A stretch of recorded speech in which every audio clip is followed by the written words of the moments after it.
Czech firm continues to make the case for diesel estates with its stalwart family hauler.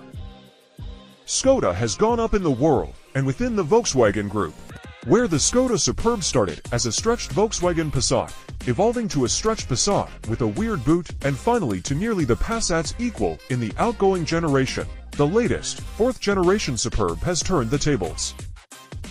The new Superb and Volkswagen Passat were developed side by side, but with the process led by Skoda, the Mlada Boleslav firm has turned from follower to leader, not just taking an important role in the development of new cars, but also tearing off the shared platform straitjacket, such as by introducing off-menu user interface concepts that increase usability through common sense. At the same time, the Superb has fewer estate car rivals than ever. The premium German brands persist with large estates, but Jaguar has recently axed the XF, and entrants from Vauxhall, Ford and Japanese brands are long gone. Instead, the Superb's biggest challenge will be to convince buyers not to choose the ubiquitous SUV and instead go for the classic estate. Skoda still offers an extensive range for the Superb in the UK. There are currently 2 petrol engines, 2 diesels, and a plug-in hybrid to choose from, with a third petrol coming later this year. The most powerful petrol and diesel models have 4-wheel drive. There are 3 trim levels: SE Technology, SEL, and Laurin and Clement, although not all engines can be combined with every trim level. All Superbs get a dual-clutch automatic gearbox. Design and styling. Skoda has had no small amount of success with SUVs itself, particularly this new estate sibling model, the Skoda Kodiaq, along with the new Volkswagen Passat and Tiguan. Both Skodas are among a group of new cars developed more or less simultaneously on the latest Evo version of the Volkswagen Group's MQB platform. The big leaps forward come by way of a completely revamped multimedia system, of which more later, and drastically increased capacity for the plug-in hybrids drive batteries. This goes from just 13 kWh in the old Superb IV to 25.7 kWh in the new one, giving it serious company car credentials.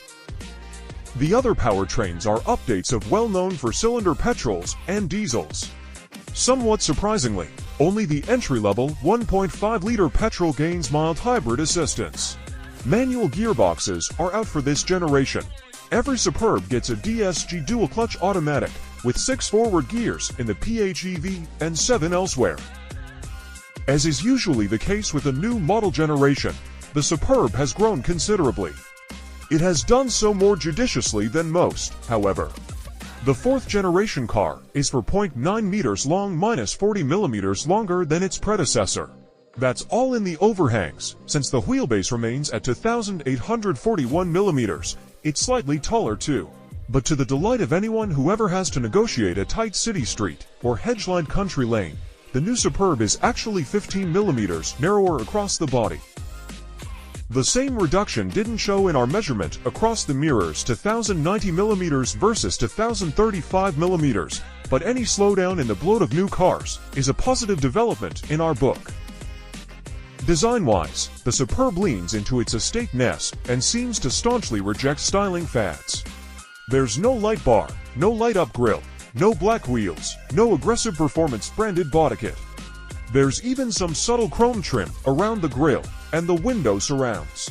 It's more rounded than the old car, but follows the Enyaq EV's design language rather than the fussier style of the Kodiaq. How your Superb looks will be determined by which trim you go for. Little separates SE and SEL aesthetically, but Sportline is certainly the most aggressive, if not the most distinctive of the Superb lineup. Interior. If there's one thing you want a Skoda Superb to be, it's roomy. And rest assured, this one is exactly that. By our measurements, typical rear legroom has increased by 65 millimeters over the outgoing model, already a very spacious car. The flat estate roofline means that headroom is generous, too, and it combines with large side windows to make for a real sense of space, as well as outstanding visibility.